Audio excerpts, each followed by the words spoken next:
Hello friends, welcome to my channel. ഇന്ന് ഞാൻ ഒരു എളുപ്പത്തിലൊരു ദാൽ കറി എങ്ങനെ ഉണ്ടാക്കണമെന്നോ കാണിച്ചു തരാം. പരിപ്പ് കറി, അത് ഞാനൊരു 100 ഗ്രാം പരിപ്പ് എടുത്തിട്ടുണ്ട്. അത് കഴുകി വെച്ചതിനത് ഞാൻ കുക്കറിലാണ് തയ്യാറാക്കാൻ പോണത്. കുക്കറിലേക്ക് ഇടാത്. പിന്നെ അതിലേക്ക് ഒരു ടൊമാറ്റോ ഉണ്ട് കട്ട് ചെയ്തത്, ഒരു ടൊമാറ്റോ ഇടുക. പിന്നെ ഒരു കാന്ത, പിന്നെ കുറച്ച് കറിവേപ്പില, പിന്നെ അതിലൊരു 3 അല്ലി വെളുത്തുള്ളി ഉണ്ട്, അതും കട്ട് ചെയ്തതാണ്. പിന്നെ ഒരു ചെറിയ കഷ്ണം ഇഞ്ചി, പിന്നെ ഒരു 3 പച്ചമുളക്, ഇതെല്ലാം ഇടുക അതിൽ. പിന്നെ കുറച്ച് ഉപ്പിടുക, ആവശ്യത്തിനിടുക.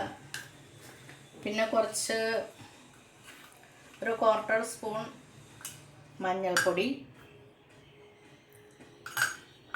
ഒരു 1/2 സ്പൂൺ, ഇത് എരിവില്ലാത്ത മുളകാണ്, അതൊരു 1/2 സ്പൂൺ ഇട്ടിട്ടുണ്ട്.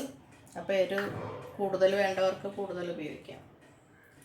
പിന്നെ അതിലേക്ക് ഞാൻ ഒരു ഗ്ലാസ് എടുത്തിട്ടുണ്ട് വെള്ളം. ഇനി പരിപ്പും ഇട്ട ബാക്കി തക്കാളി ടൊമാറ്റോ ഇതൊക്കെ മുങ്ങണ വിധത്തിൽ ഒരു ഗ്ലാസ് വെള്ളം ഒഴിച്ചിട്ടുള്ളൂ. എന്നിട്ട് നമുക്ക് കുക്കറിൽ വേവിക്കാം. ഒരു 3 വിസിൽ കേട്ടാൽ മതി. അപ്പോൾ ഓഫ് ചെയ്യുക. ബാക്കി കുറച്ച് കാര്യങ്ങൾ അത് കഴിഞ്ഞിട്ട് ചെയ്യാം. നമുക്ക് വിസിൽ വരുന്നവരെ വെയിറ്റ് ചെയ്യാം.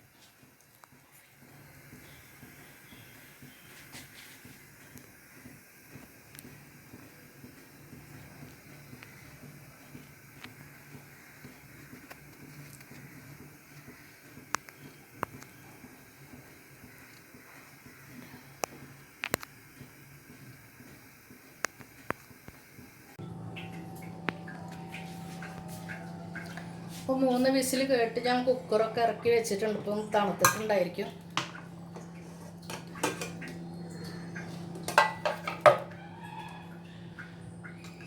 അപ്പോൾ നല്ലോണം വെന്തിട്ടുണ്ട് എല്ലാം. അപ്പോൾ ഇനി ഇതിലേക്ക് കുറച്ച് ഒരു പാനിൽ ഞാൻ കുറച്ച് ഓയിൽ ഒഴിച്ചിട്ടുണ്ട്. ഒരു സ്പൂൺ ഓയിൽ ഒഴിച്ചിട്ടുണ്ട്. അതിൽ കുറച്ച് കടുക് പൊട്ടിച്ചിടാൻ മതി.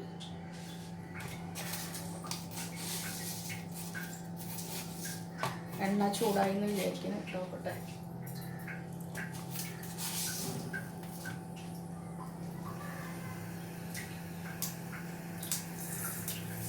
ഒരു 1/4 സ്പൂൺ ഇട്ടിട്ടുണ്ട്. പിന്നെ അതിലേക്ക് കുറച്ച് ജീരകം ഇടുന്നുണ്ട്, നല്ല ജീരകം.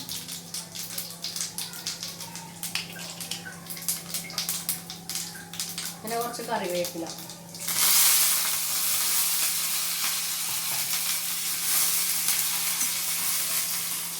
ഇതിലേക്ക് ഒഴിച്ചത് ഗ്യാസ് ഓഫ് ചെയ്തിട്ട്. അപ്പോൾ നമ്മുടെ കറി തയ്യാറായി. അപ്പോൾ അതിൽ ഞാൻ കുറച്ച് ഇഞ്ചി വെളുത്തുള്ളിയൊക്കെ ഇട്ടിട്ടുണ്ട്. അപ്പോൾ ചിലർക്ക് ഇങ്ങനെ പരിപ്പ് ഗ്യാസിൻ്റെയൊക്കെ പ്രോബ്ലം ഉണ്ടാവുമല്ലോ, അപ്പോൾ അതൊക്കെ ഇട്ടിട്ടുണ്ടെങ്കിൽ അതൊക്കെ ഇല്ലാതാവും. അപ്പോൾ നമുക്ക് പെട്ടെന്ന് തയ്യാറാക്കാൻ പറ്റുന്ന ഒരു കറിയാണത്. അപ്പോൾ എല്ലാവരും തയ്യാറാക്കി നോക്കുക. നല്ല എളുപ്പമായിട്ടുള്ളൊരു കറിയാണ്, നല്ല ടേസ്റ്റും ഉണ്ട്.